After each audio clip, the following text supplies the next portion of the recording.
It has come to my attention that there is a new Duel Links mini box. A couple of people posted about it on Twitter and sent it my way. And in today's video, I want to try to tell you guys what the top 5 cards out of this box are.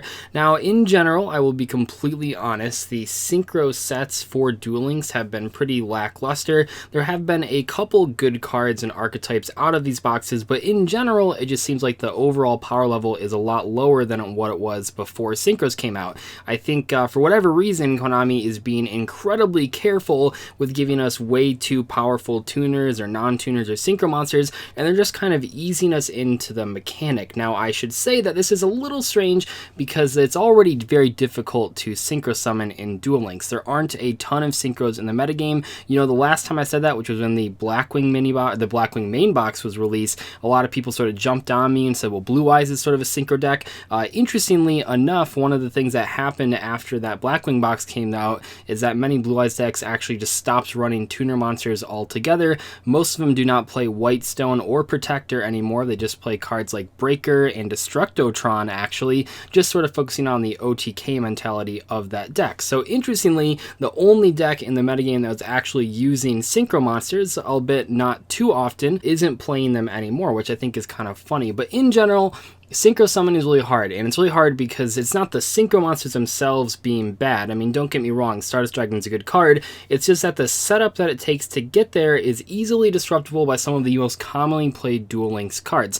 Obviously, everyone knows TRAPTRIX Trap Hole is an incredibly powerful card, but I think it goes a little bit further than that to PALEOZOIC CANADIA, which, at least at the time of recording this video, is the #1 most common card in the Duel Links ladder. So it's really difficult to synchro summon unless you can throw out 3 monsters, and let me tell you, most decks can't do that. The most common synchro summoning combos involve throwing your entire hand into 2 monsters, and that's just not a viable strategy, and that's why most of the top decks right now, if not all the top decks right now, are not playing synchro monsters. Even Blue Eyes, which used to play a lot of synchros, mainly just Azure Eyes and the other level 9 synchros, but in general, synchros are not that popular, so I think Konami really should be pushing for them more. Anyway, without further ado, let's start off with number 5, Junk Synchron. Now, this is a card that I think absolutely should have been released in the very first wave of synchro monsters, at least one of the first 2 packs. I know what you're going to say. You're going to say, well, Doug, you can play this as your skill, and you also add Stardust Dragon to your extra deck.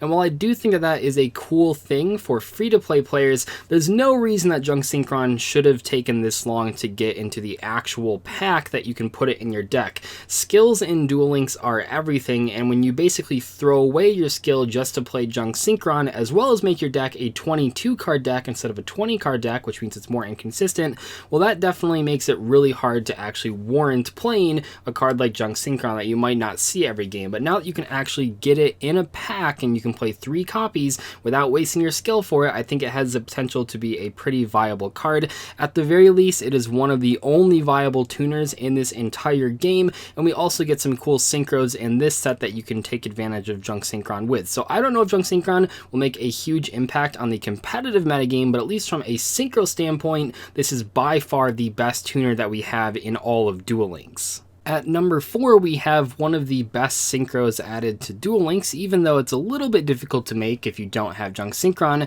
and that is Armades Keeper of Boundaries. So one thing that Duel Links is lacking right now is not only good tuner monsters, which luckily we got Junk Synchron, but also good cheap synchro monsters, because yeah, things like Stardust Dragon are cool and things like Azure Eye Dragon are cool, but in general, we needed better 5 and 6 synchro monsters, and Armades is an admittedly really good level 5 synchro monster, even seeing tons of play in the TCG. Now, one of the coolest things about this card in Duel Links is that Duel Links has a ton of cards that this just completely shuts down. Things like Wall Disruption and Widespread Ruin can't be chained to Armades attacking, which really secures your win. Your opponent has a much harder time dealing with this card than they would with some of the many other cards in Duel Links, because one of the things that makes Duel Links so much different than the TCG, but in particular, if we could just look at one singular card, it it is Wall of Disruption. It is a non-targeting piece of pseudo removal. It doesn't directly get rid of the card, but oftentimes it just locks down your opponent's board entirely, and Armades is an excellent way to get around that. Now, is that good enough to actually make it see competitive success? Is it enough to actually see play even though PALEOZOIC CANADIA is so popular? I'm not entirely sure about that, but at the very least is the best level 5 synchro monster in Duel Links, as well as just one of the best synchro monsters in general for this game. At number 3, we have a card that very recently saw a ton of experimentation in the TCG, so it's really cool to see it in Duel Links, and that is Gigantes, or Gigante, I don't know how to pronounce this card, but this card is so good, and it's really cool because Duel Links is lacking two things, and both of them actually are what this card accomplishes. First off, Duel Links is lacking special summons. Many of the deck in the game are actually very normal summon reliant. Some of the more crazier combo strategies are just really inconsistent or don't actually special summon a lot unless their normal summon goes through. For example, for hires are a very special summon heavy strategy, but if you use PALEOZOIC CANADIA on their first normal summon, they often just pass turn. So this thing is able to special summon itself. I think that's really valuable too, but what's even cooler about this card is that Duel Links is lacking a sort of mass back row removal. You do see some cards like Storm, but those don't really come up in competitive play. For the most part in Duel Links, you're dealing with single target removal such as Cosmic Cyclone or Galaxy Cyclone, and this thing wipes out all of the back row on the board, and I think that's really, really important. Now, what deck would play this card? Well, that part I'm not entirely sure about. There are decks like Gem Knights. Any deck playing That Grass Looks Greener with Earth Monsters is going to want to play this card. I'm not entirely sure where this will find a home, but I would be very surprised if no deck plays this card, just because the current Duel Links format is extremely back row heavy, and this thing can just heavy storm instantly pretty much any time that you want it to. Before we get to the 2 and 1 spot on this list, because they're a little bit connected, I do want to give some honorable mentions. So first off, I think that the Moja engine, or the 3 Moja related cards, actually could see some success in Duel Links. If you don't know what these cards do, that's perfectly fine. The basic combo that you're trying to accomplish is normal summoning Beast Striker, discarding King of the Beast, special summoning Moja from your deck, and then summoning the King of Beasts from your graveyard.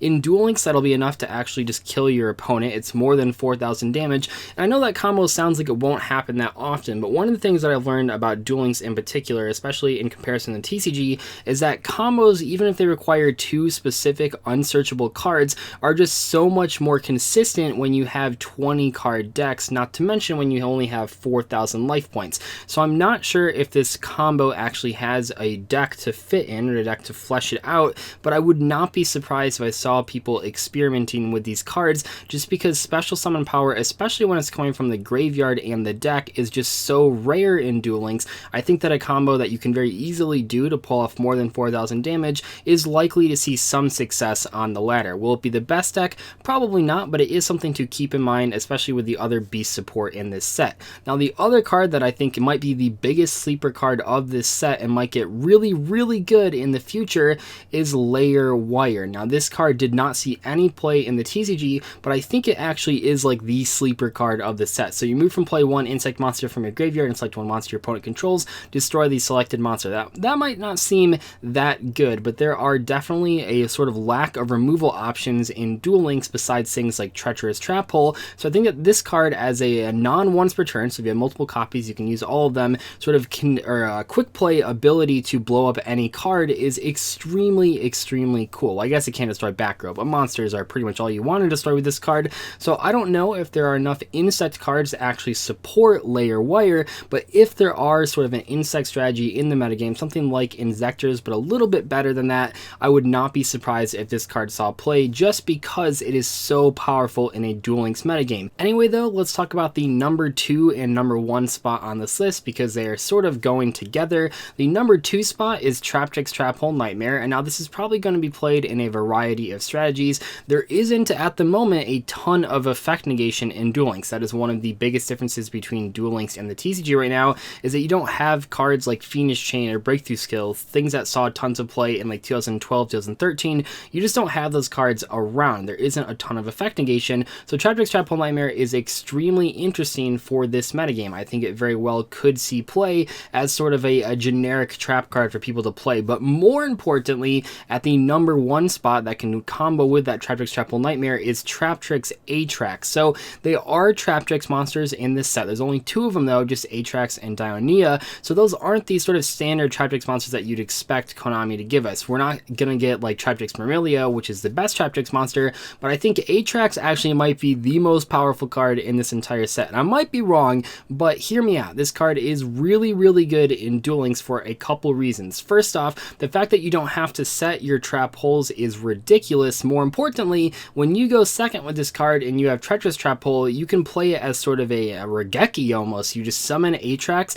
activate Treacherous Trap Hole from your hand on your turn to blow up 2 of your opponent's monsters. That is absolutely insane. But more importantly, I mean, yes, it's cool that this thing can activate trap cards from your hand. This card is unaffected by the effects of whole normal trap cards, which means it can't be killed by Treacherous Trap Hole, which, like I've said 1,000 times now, is one of the most popular and influential cards in all of Duel Links history, which means that this is sort of an anti-board clear, because it can kill boards, but also it prevents your own board from being cleared, and that's really, really good. I'm not sure where the rest of the monsters from the strategy will come. Obviously, you'll play ATRAX, obviously you'll play Dionia. What are the other cards you add? I think that's up to you. I think that's where the experimentation is sort of up to the player. What's interesting is that ATRAX is an insect monster, so you could potentially use it with LAIR Wire. I'm not sure if that'll actually be the best way to run the strategy, but I think anyone who can figure out what to play with these TRAPTRIX monsters as sort of the rest of the deck, because you only have sort of half the strategy sort of figured out if you just play ATRAX and Dionia, I think whoever figures out what the rest of the deck can look like is going to be very successful early on when this set is released. Anyway though, hopefully you guys enjoyed today's Duel Links discussion video. There are tons of other cool cards in this set. I think a lot of these cards are from like 2011, 2012 era, maybe closer to like 2010 as well, but this is just a really cool set, and I think that Konami hopefully is going to make more sets like this where they actually give us playable cards. I think adding Junk Synchron and Ancient Fairy Dragon to the game is a really good step in the right direction, just because those cards were previously sort of locked behind certain skills and abilities. Hopefully Konami just gives us them, things like Black Rose Dragon, to actually buff synchro monsters so you don't have to use skills to summon them or have them in your deck at all. Anyway though, I'll see you guys later. Thank you so much for watching. Goodbye.